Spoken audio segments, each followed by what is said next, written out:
Assalamualaikum warahmatullahi wabarakatuh. Di sini saya akan mempresentasikan hasil dari diskusi saya bersama kelompok saya, yakni kelompok 6 yang terdiri dari saya sendiri, Hana Fitriani, Muhammad Siddiq Irfanuddin, dan Rizky Aditya Pratama.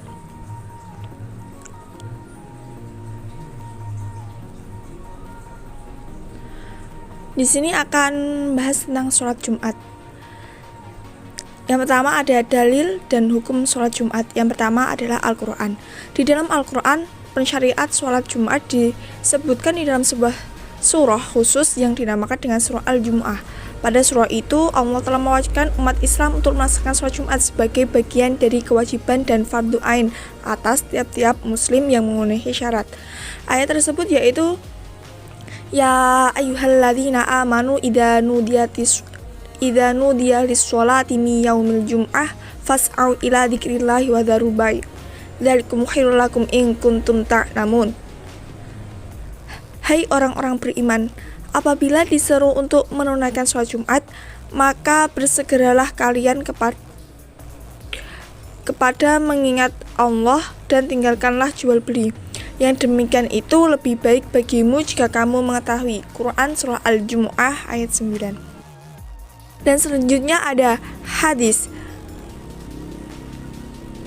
Al-Jum'atu hakun wajibun ala kulli muslimin fi jama'ah ila arba'ah.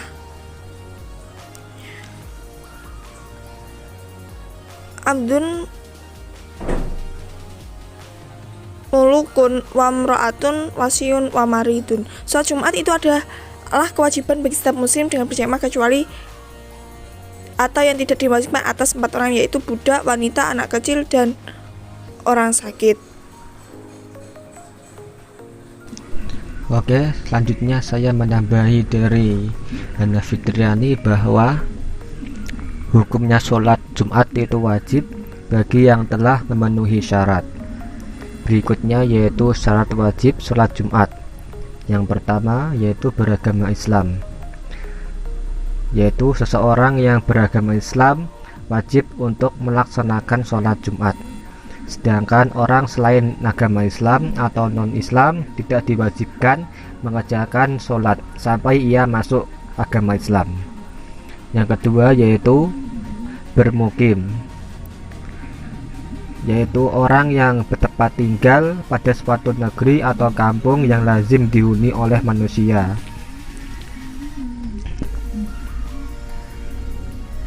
Maka orang yang musafir tidak wajib melakukan sholat Jumat.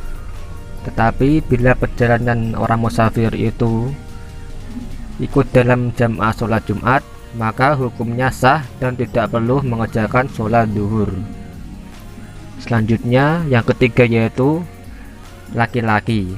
Berarti seorang laki-laki wajib untuk melakukan sholat Jumat, sedangkan wanita tidak diwajibkan untuk sholat Jumat.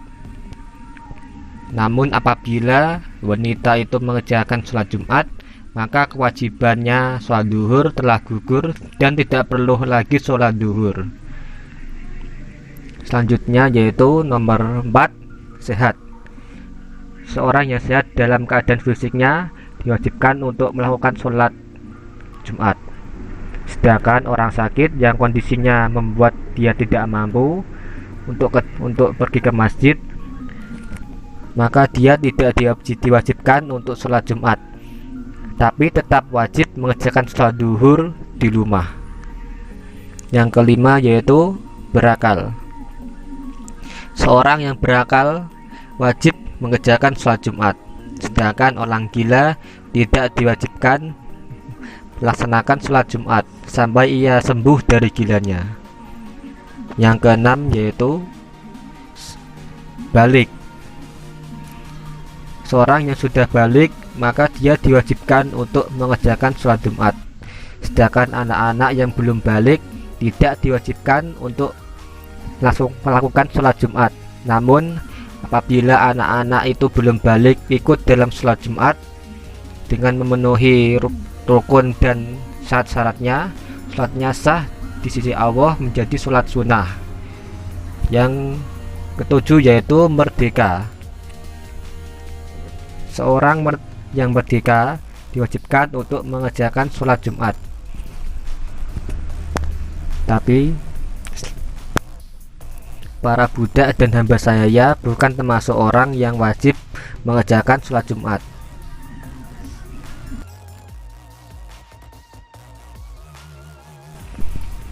Sekarang kita masuk pada syarat sah sholat Jumat. Yang pertama yaitu sholat Jumat dilaksanakan di tempat yang tetap, tempat bermukim oleh penduduknya baik di desa maupun di kota. Yang kedua yaitu dilaksanakan dengan berjamaah. Menurut mazhab Malikiyah bahwa sholat Jumat minimal harus dihadiri 12 orang. Menurut mazhab Hanafiyah minimal harus dihadiri 2 orang. Menurut mazhab Syafi'iyah dan Hambaliyah minimal harus dihadiri 40 orang.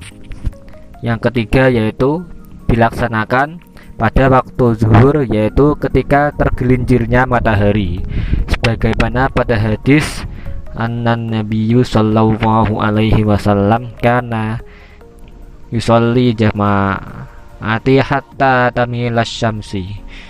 Artinya sesungguhnya Nabi Muhammad sallallahu alaihi wasallam melaksanakan sholat Jumat hingga matahari tergelincir. Yang keempat yaitu dilaksanakan setelah 2 khutbah. Sekarang kita masuk pada syarat sah khutbah Jumat. Yang pertama yaitu pada waktu sholat Jumat.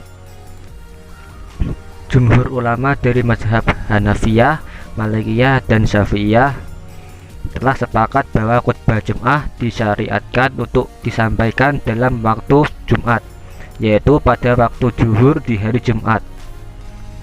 Yang kedua yaitu dilaksanakan sebelum sholat. Syarat yang kedua yaitu khutbah Jumat harus dikerjakan sebelum sholat Jumat dilaksanakan. Apabila yang dilakukan terlebih dahulu adalah sholat, baru kemudian khutbah, maka sehabis khutbah harus dikerjakan lagi sholat Jumat. Alasannya karena syarat khutbah Jumat itu harus diteruskan sudahnya dengan sholat.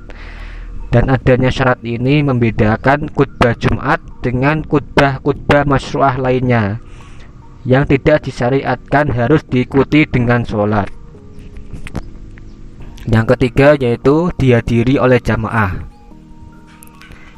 Khutbah Jumat harus dihadiri dan didengarkan oleh sejumlah orang yang cukup. Pada mazhab Malikiyah berpendapat bahwa sholat Jumat minimal harus dihadiri oleh 12 orang. Pada mazhab Hanafiyah minimal harus dihadiri 2 orang. Pada mazhab Syafi'iyah dan Hambaliyah minimal harus didengarkan 40 orang. Yang keempat yaitu khatib mengeraskan suara. Para ulama sepakat bahwa penyampaian khutbah harus bisa didengar oleh sejumlah orang dengan mengeraskan suara khatib. Namun pada masa saat ini dengan adanya pengeras suara, di mana suara khatib bisa terdengar bahkan sampai di luar lingkungan masjid, maka untuk zaman sekarang ini seorang khatib tidak harus menyampaikan khutbah dengan teriak-teriak untuk mengeraskan suara apabila tujuannya hanya sekedar suaranya bisa terdengar. Yang kelima yaitu mulawat, berarti tersambung. Maksudnya yaitu khutbah pertama dan khutbah kedua harus bersambung meskipun dipisahkan dengan duduk di antara 2 khutbah. Begitu juga antara khutbah dengan sholat, yaitu harus bersambung dan tidak boleh dipisahkan dengan pekerjaan lain. Yang keenam yaitu berbahasa Arab. Jumhur ulama dari mazhab Malikiyah, Syafi'iyah, dan Hanafiyah umumnya sepakat bahwa khutbah disampaikan dengan menggunakan bahasa Arab setidaknya rukun-rukunnya, sedangkan selain rukun boleh disampaikan menggunakan bahasa selain bahasa Arab agar bisa dipahami oleh jamaahnya. Selanjutnya yaitu rukun khutbah Jumat. Yang pertama yaitu mengucapkan hamdalah, yaitu lafal alhamdulillah, innal hamdalillah, ahmadullah, atau lafaz-lafaz yang sejenisnya. Dasarnya adalah hadis Nabi Muhammad SAW, kullu kalamin la yubda'u fihi bilhamdilillahi fahuwa ajzam. Semua perkataan yang tidak dimulai dengan hamdalah, maka perkataan itu terputus. Hadis riwayat Abu Daud. Yang kedua yaitu berselawat kepada Nabi Muhammad SAW. Selawat kepada Nabi Muhammad bisa dengan lafal yang sederhana seperti Allahumma sholli ala Muhammad. Ya Allah, limpahkanlah sholawat kepada Nabi Muhammad. Tidak diharuskan menyampaikan salam dan juga tidak harus dengan sholawat kepada keluarga beliau. Minimal sekali hanya sekedar sholawat saja. Yang ketiga yaitu membaca petikan ayat Al-Quran. Kana sallallahu alaihi wasallam yaqra'u ayatin wa yuzakirun nas. Rasulullah Shallallahu alaihi wasallam membaca beberapa ayat Al-Quran dan mengingatkan orang-orang.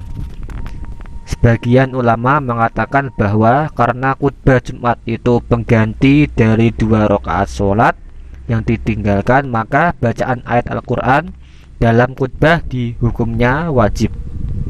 Yang keempat yaitu nasihat atau wasiat, yaitu sekedar menyampaikan pesan untuk taat kepada Allah dan sejenisnya, atau setidaknya untuk menjauhi larangan-larangan dari Allah Subhanahu wa taala. Misal seperti kali lafal berikut ini, atiullaha wajtanibu ma'asi, taatilah Allah dan jauhilah maksiat. Yang kelima yaitu doa dan permohonan ampunan. Doa atau permohonan ampun untuk umat Islam dijadikan rukun yang harus disampaikan dalam khutbah Jumat menurut mazhab Asy-Syafi'iyah. Minimal sekedar membaca lafal Allahumma ghfir lil muslimin wal muslimat. Ya Allah, ampunilah orang-orang muslim dan orang-orang muslimat.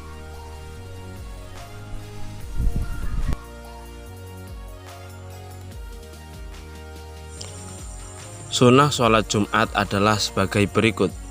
Yang pertama, mandi sebelum berangkat melaksanakan sholat Jumat. Yang kedua, memakai pakaian yang putih, bersih, dan rapi. Yang ketiga, memakai minyak wangi. Yang keempat, memotong dan merapikan kuku dan kumis. Yang kelima, mengatur dan merapikan rambut. Yang keenam, menyegerakan untuk berangkat ke masjid. Yang ketujuh, sholat tahiyatul masjid terlebih dahulu sembari menunggu azan. Disunahkan berzikir atau membaca Al-Quran. Yang kedelapan, memerhatikan segala maksud khutbah yang dibacakan oleh khotib. Hal-hal lain yang dapat menjadi udzur atau halangan seseorang untuk tidak menunaikan sholat Jumat diantaranya: yang pertama, sedang dalam perjalanan atau safar. Yang kedua, sakit yang memberatkan untuk pergi ke masjid. Yang ketiga, menahan keluarnya sesuatu dari 2 jalan, yaitu qubul dan dubur. Yang keempat, mengkhawatirkan keselamatan dirinya atau ketakutan yang mencengkam. Yang kelima, sedang ditugasi untuk menjaga pengoperasian alat-alat berharga. Demikian presentasi yang dapat kami sampaikan. Kurang lebihnya mohon maaf yang sebesar-besarnya. Wassalamualaikum warahmatullahi wabarakatuh.